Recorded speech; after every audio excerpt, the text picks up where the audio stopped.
Olá pessoal, tudo bem? Aqui é o professor Luciano Santana. Vamos iniciando aqui a nossa primeira aula da disciplina de Gestão de Pessoas e Desenvolvimento de Equipes. E nesta primeira aula nós vamos conversar sobre os assuntos, sobre os conteúdos contidos na nossa unidade 1, lá do material didático da nossa disciplina. Bom, este primeiro momento, essa primeira aula na qual nós estamos aqui produzindo, nós vamos conversar de uma forma geral sobre os aspectos básicos a respeito da gestão de pessoas, ou também, como é conhecida, a gestão de recursos humanos nas organizações.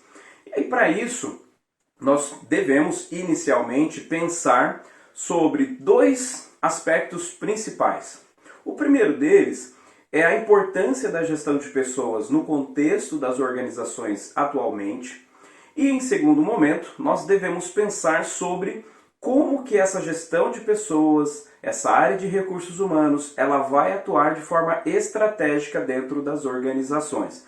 Visto aí os inúmeros desafios que nós temos quando falamos, quando a gente tem em pauta a gestão de pessoas. Então essa vai ser o tema, este vai ser o assunto que nós vamos abordar ao longo dos próximos minutos. E aí, para começar, eu quero convidar você a pensar sobre o conceito da gestão de pessoas, ou esse conceito da área de recursos humanos. O que vem a ser a gestão de pessoas? O que para você significa gestão de pessoas? Esta é a primeira questão que eu coloco, essa é a provocação que eu lanço aqui para a gente começar a nossa conversa. Bom, a gestão de recursos humanos, ou também como é conhecida a gestão de pessoas, existem aí diferentes entendimentos, a respeito desses conceitos, mas dentro da nossa disciplina, dentro dos conceitos que nós temos de uma forma geral apresentados na disciplina, nós vamos entender tanto a gestão de pessoas como gestão de recursos humanos,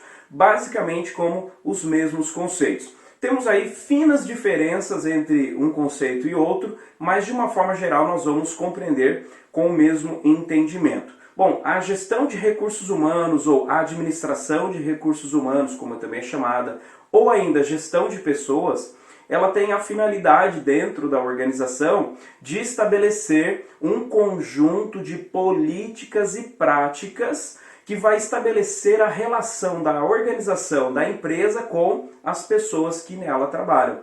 Então a gestão de recursos humanos, ou essa gestão de pessoas, ela tem como uma grande finalidade raciocinar, elaborar políticas que serão representadas na prática dessa organização no que se refere à relação que a empresa tem, ou aqueles que tomam decisão em nome da empresa estabelecem com as pessoas que ali trabalham.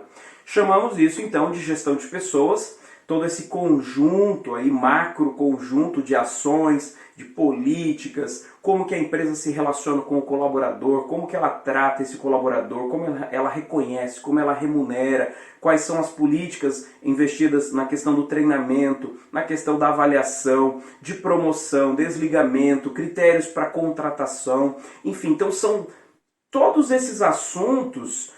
Quando bem clarificados, quando intencionalmente executados, quando replicados para todas as áreas e gerências da organização, essas ações todas vão gerar resultados positivos, ou pelo menos vai contribuir para a geração de resultados positivos. Então este é um conceito inicial que eu coloco para vocês sobre gestão de pessoas, sobre recursos humanos. E aí esse é um trabalho complexo porque envolve pessoas, envolve a organização, e esses dois elementos, esses dois grandes lados aí dessa conversa possuem objetivos distintos. Então a empresa sempre vai ter como prioridade resultado, atendimento dos seus objetivos, a questão da rentabilidade, da produtividade, enfim. Então a empresa e os próprios empresários, os executivos que tomam decisões em nome da empresa, sempre vão ter em mente essa sobrevivência do negócio, o atingimento dos seus resultados. Bom, o lado das pessoas, se você conversa com as pessoas, se você é um trabalhador, você vai preservar os seus interesses. Então as pessoas vão geralmente objetivar ganhar um pouco mais, vão querer benefícios, vão desejar, né, uma qualidade de vida no trabalho, relacionamento, reconhecimento. Então perceba que são interesses, num primeiro momento, antagônicos, ou seja, quando eu falo que o colaborador quer ganhar mais, isso vai meio que contra ao interesse da empresa, que é economizar.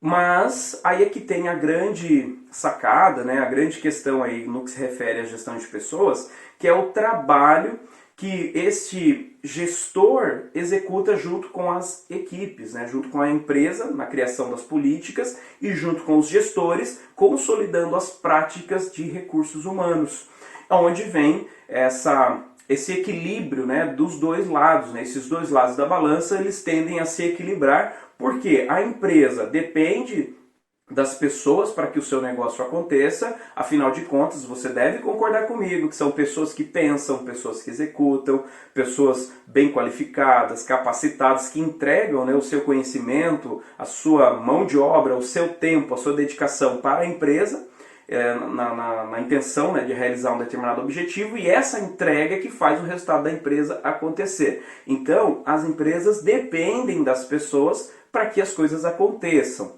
Por outro lado, o indivíduo, o trabalhador, o profissional, o colaborador, ele também depende dessa relação com a empresa, porque é por meio desta relação que ele vai receber a sua contrapartida, no caso financeira, e vai garantir aí o atendimento das suas necessidades de subsistência, de realização pessoal, de crescimento, de qualidade de vida e uma série de outras necessidades e objetivos que todos os indivíduos possuem.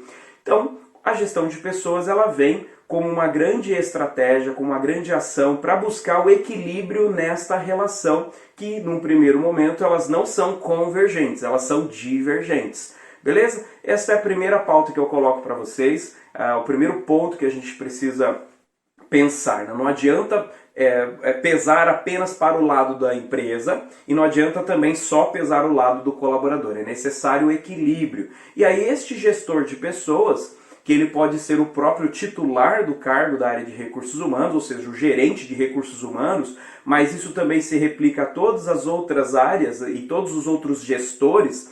Todo gestor ele acaba sendo um gestor de pessoas, porque mesmo ele sendo gerente financeiro, ele tem uma equipe para coordenar, então ele precisa assumir esse papel de gestão de pessoas. Se ele é da compra, se ele é do vendas, se ele é da logística, independente da área organizacional, ele tem equipe, ele tem pessoas à sua volta, ele responde por essas pessoas, ele lidera pessoas. Logo, ele também precisa assumir esse papel de gestão de pessoas. E aí o RH, sendo um departamento, sendo uma área na organização, vai auxiliar na estruturação dessas políticas para consolidar na forma da prática desses gestores. Beleza? Colocado aqui então este primeiro momento, eu trago para vocês um segundo ponto que eu quero abordar, que são os desafios e a atual estrutura que nós temos na área de recursos humanos. Então, ao longo da história, se hoje nós temos uma visão bastante humanística na gestão das empresas, com este olhar de que o ser humano é o fator diferencial das empresas, é o verdadeiro diferencial competitivo, são pessoas que entregam suas competências, suas habilidades para gerar resultados. Se hoje nós temos esse discurso e este pensamento, eu quero que você tenha em mente que isso nem sempre foi bem dessa forma. Tá? Nas últimas 3 décadas aí é que isso ganhou mais força, sobretudo nas últimas 2 décadas, e com uma série de momentos e viradas, na nossa sociedade, e tudo que cerca, e molda a nossa sociedade, é que foi fazendo com que essa cultura fosse modificada, fosse alterada, e o ser humano fosse colocado aí num centro, como realmente algo, ou um ser muito importante neste processo, um participante muito importante no processo empresarial. Bom, você lá no nosso material didático, na unidade 1, você vai encontrar o que nós chamamos aí de evolução histórica da área de recursos humanos, que começa lá antes dos anos 30, por exemplo, com a fase contábil, quando a grande finalidade era contabilizar salários, produção para aferir pagamentos e salários. Depois nós tivemos uma outra fase, chamada de fase legal, que foi aí por volta dos anos 40, dos anos 30 aos anos 40, onde o foco ali era o atendimento da legislação trabalhista, que surge, né, em 1932, a famosa CLT, Consolidação das Leis do Trabalho. Então o foco ali era atender às necessidades trabalhistas, à legislação de uma forma geral. Percebe então que o start, né, da área de RH, da gestão de pessoas, ela vem desse lado mais burocrático, ela vem desse lado mais trabalhista mesmo, né? Até por isso que até hoje a gente ainda carrega um pouco deste olhar muito voltado para o DP, muito voltado, né, para a legislação e talvez não tão voltado para o desenvolvimento de pessoas. Bom, dando sequência aqui, nós tivemos uma terceira fase nesse processo, que foi a fase tecnicista, né, por volta dos anos 60, que foi uma fase ali, e aí todas essas fases que eu estou comentando, pessoal, é importante que vocês tenham em mente que elas foram reflexo de um período histórico do nosso país, né? Então aconteciam eventos políticos, situações, né, econômicas, o modelo de gestão, de família, de empresa, de tecnologias, tudo isso vai refletir esses movimentos que foram acontecendo ao longo das décadas. Nesta fase tecnicista, por exemplo, nós estávamos ali numa grande situação política no país. Tivemos ali a era Getúlio Vargas e tal, estava em pleno acontecimento e tinha um foco muito grande na área da formação técnica, tanto que as escolas também tiveram um movimento muito voltado para essa era tecnicista, para esse fator tecnicista, né, da formação técnica, e no âmbito do trabalho também. Então o grande foco era treinar o colaborador para ele adquirir habilidade técnica para executar o seu trabalho da melhor forma possível e mais produtiva possível. Não tinha-se grandes preocupações com motivação, com a questão comportamental, com a questão do desenvolvimento de pessoas. Então era uma habilidade muito exclusivamente técnica. Bom, passada essa terceira fase, nós vamos para uma quarta fase, que é chamada aqui de fase administrativa. Particularmente gosto muito desse período, porque é o período que é uma virada de chave na área de gestão de recursos humanos. É o período onde são estruturadas as ferramentas para o gerenciamento da área de recursos humanos. Então ela é chamada de fase administrativa exatamente porque surgem as tecnologias, no bom sentido, né, no sentido de método de trabalho, surgem as práticas e métodos que vão dar suporte para o gerenciamento deste departamento, dessa área na organização. Então é nessa época que surge, por exemplo, todos os conceitos e princípios que nós temos aplicados ao processo de recrutamento e seleção, treinamento, desenvolvimento, cargos e salários, avaliação de desempenho, são conceitos que até hoje a gente continua desenvolvendo, continua incrementando, né, e encontrando novas formas de aplicá-los, mas são princípios muito bem criados durante essa fase administrativa que surge ali dos anos 70 e vai até meados dos anos 80.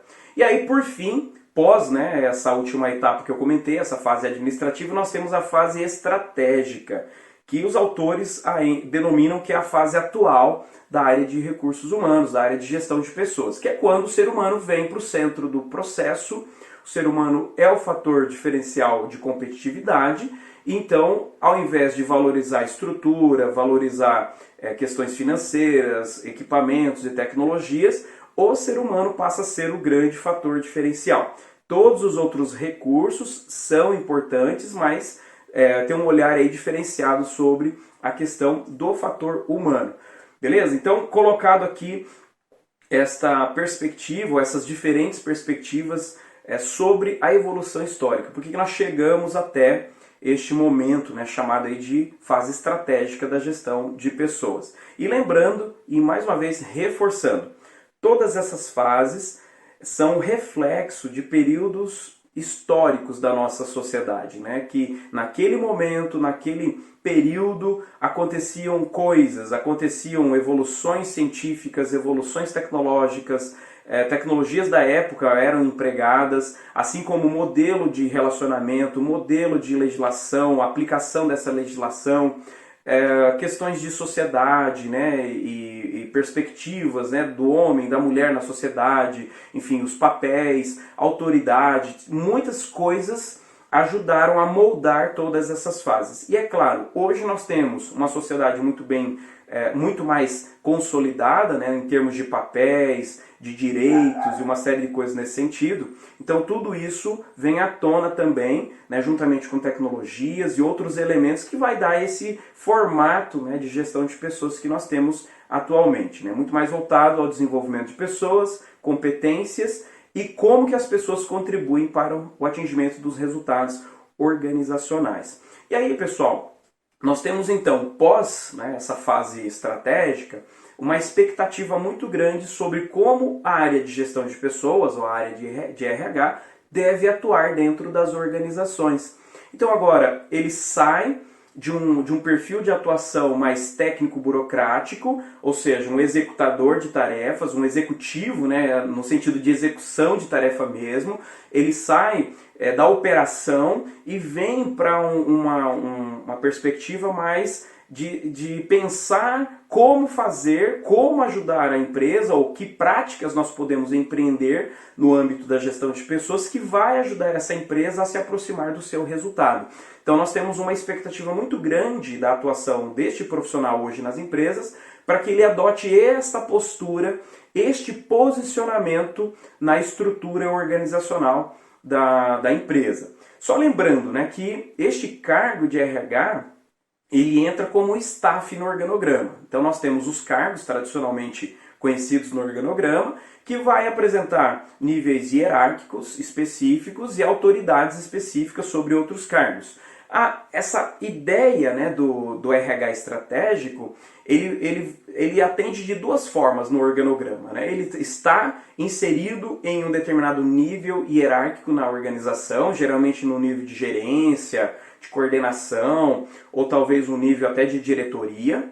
Então ele tem uma alocação, né, em termos de cargo, em termos de hierarquia, porém a atuação ela é em nível de staff. O que é o nível de staff no organograma? É um nível que ele não tem vínculo de subordinação com as outras áreas, ao mesmo tempo ele presta serviço para todas as áreas e dá suporte para a alta gestão tomar as suas decisões. E aí, isso faz com que o trabalho do RH se torne um pouco mais complexo, porque ele passa a ser um agente de mudança interno na organização, ele passa a ser um consultor interno na empresa, ele passa a ser o que nós chamamos de business partner, ou um participante do negócio. Lembra que eu falei, ele sai do setor, sai do quadradinho dele, onde ele ficava ali na execução das suas operações, recrutamento, seleção, treinamento, alguma coisa assim, e ele vem para uma perspectiva de uma atuação muito mais sistêmica na organização, influenciando diretamente na forma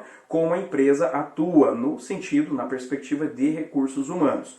E aí esse é um dos grandes desafios, né? Influenciar na mudança de cultura, no modelo de gestão, na questão da valorização, da criação e da consolidação de políticas voltadas à valorização de pessoas, à comunicação, a relacionamentos, à capacitação e uma série de coisas aí que vão permear a área de recursos humanos. E este profissional de RH, este agente de mudança interna, ele não possui um cargo de autoridade sobre as outras áreas.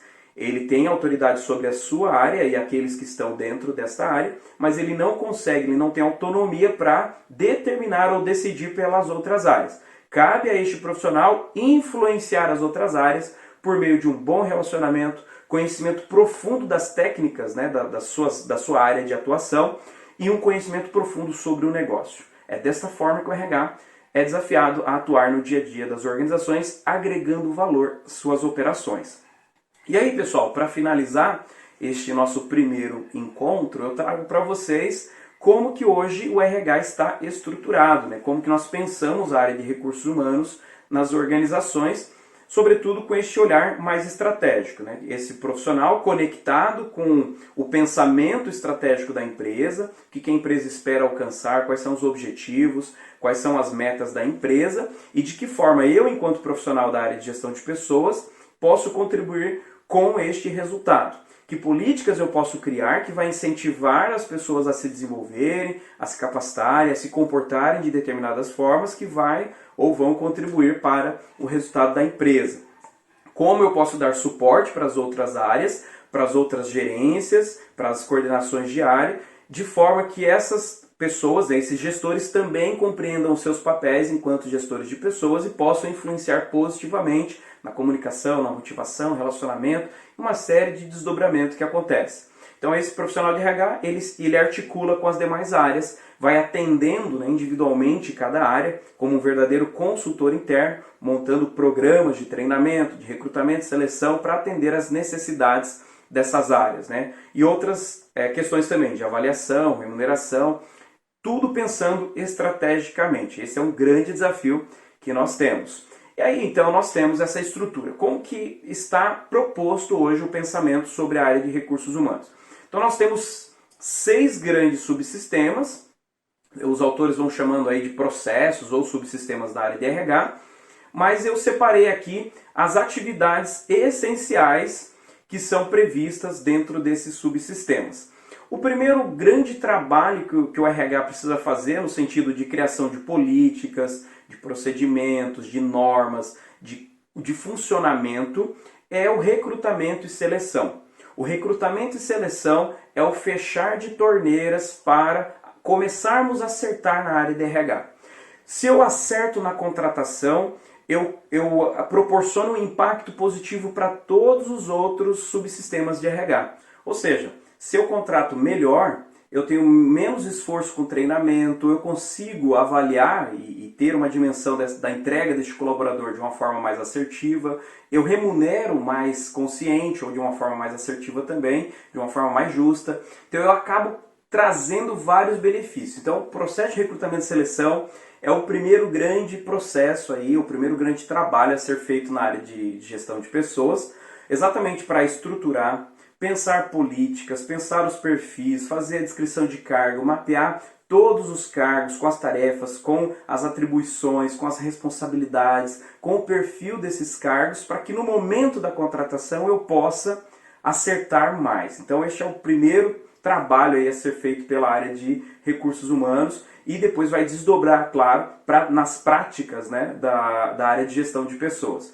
O outro ponto importante, uma outra tarefa importante a ser feita é o treinamento e desenvolvimento, na qual você vai pensar quais são os temas, quais são as habilidades, os comportamentos importantes de serem trabalhados e desenvolvidos nas equipes, nas diferentes equipes, e montar aí os programas de treinamento e desenvolvimento, tanto a curto prazo e também pensando em longo prazo, no sentido do desenvolvimento de pessoas. E aí o profissional de RH ele vai poder atuar prestando um serviço customizado a cada área. Você pode fazer o levantamento de necessidades de treinamento de uma forma geral na empresa, mas também pontual em cada departamento. E aí você vai direcionando esses treinamentos, alguns vão ser gerais, né, porque envolve a empresa como um todo, mas outros direcionados exclusivamente para cada setor de acordo com a sua necessidade.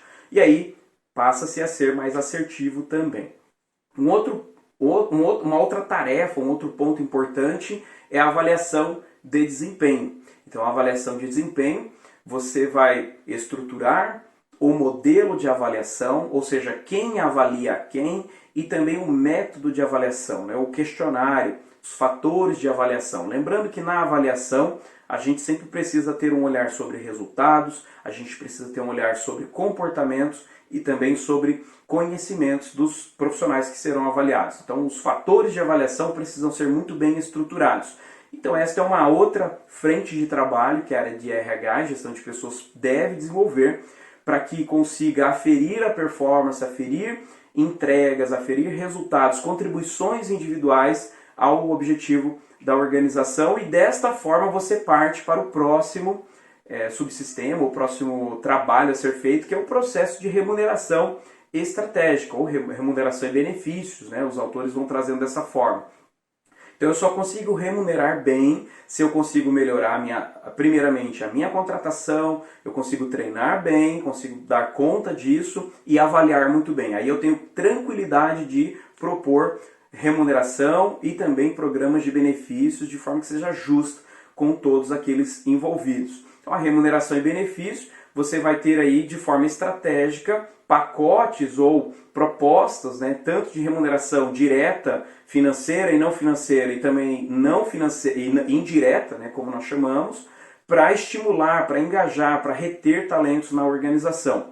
E depois olhar também para a questão de benefícios. E aí nós temos duas frentes também. Os benefícios legais, que aí nem dá para contar muito, porque isso é obrigatório pela legislação, mas principalmente os benefícios espontâneos, que você vai muitas vezes direcionar benefícios que vão atender às necessidades dos seus colaboradores. Partindo dessa premissa, nós temos um outro processo de trabalho na área de RH, que é voltado à saúde e à segurança no trabalho, né? A relação com o colaborador.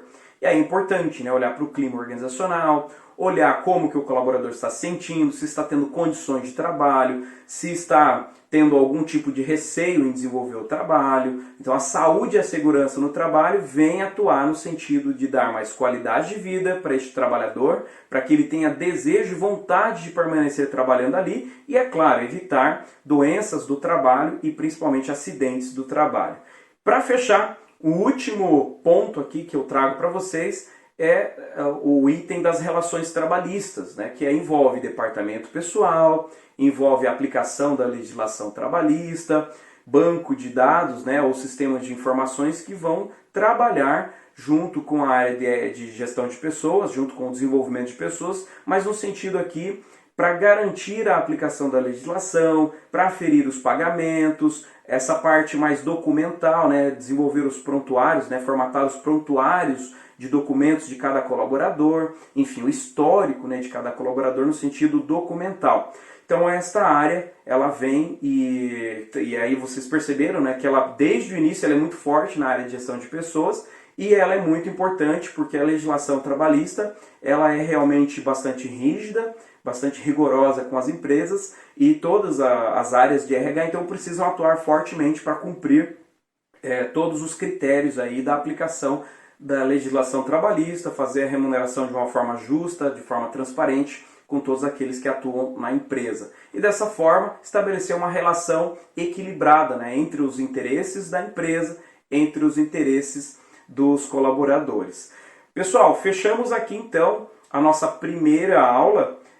Gravo este material aqui da minha casa, em home office, né? Nós estamos neste período tão desafiador para todos nós, produzindo este material, montando este material, toda a equipe de trabalho, né, atuando incansavelmente para garantir a entrega de todos os conteúdos a vocês. E espero que vocês também estejam, né, bem, estejam respeitando todas as orientações que são passadas. Espero que o conteúdo apresentado tenha feito sentido para você, tenha conectado aí com a pauta da nossa unidade 1. Então eu busquei aqui localizar você sobre este assunto, trazendo aqui uma perspectiva bastante ampla, mas contida aí neste material, dentro deste conteúdo, que você possa assistir às aulas ao vivo de 2019, que também são disponibilizadas para vocês, que vocês aproveitem as aulas conceituais, que você faça a leitura do material didático, que você aproveite os materiais extras, que vocês realizem as atividades, enfim, nós temos vários elementos, ou como nós chamamos também, né, objetos de aprendizagem, que compõem a sua metodologia para aprendizagem, né, a metodologia de ensino da instituição, e vai oferecer a você um excelente nível de aprendizagem, a partir do momento que você explora e utiliza tudo isso. Então eu deixo aqui o meu pedido para que você faça contato e realmente explore e utilize todos esses recursos. Esta aula que é gravada, que está sendo gravada aqui, é apenas mais um conteúdo para vocês, é mais um material para reforçar a qualidade da entrega que a gente tem com o nosso curso. Mas isso não isenta você, como eu já falei, de assistir a aula conceitual, de fazer a leitura do material didático, de participar das lives, né, que vamos realizar, de cumprir o cronograma de entrega das atividades e dessa forma obter o melhor aprendizado. Tenha em mente, não faça nenhum tipo de estudo, não desenvolva o seu estudo apenas para obter nota. Faça pelo seu aprendizado e como esse aprendizado vai fazer diferença na sua carreira, na sua prática profissional. Este é o grande aprendizado, este é o grande ensinamento que a gente deve levar deste processo, né, enquanto acadêmico no ensino superior. Fecho aqui então a nossa primeira aula. Desejo muito sucesso a você e a gente vai se conversando aí ao longo das próximas aulas e também das nossas lives. Um abraço para você e até a próxima. Tchau, tchau! EAD, meu jeito, no meu tempo, em qualquer lugar.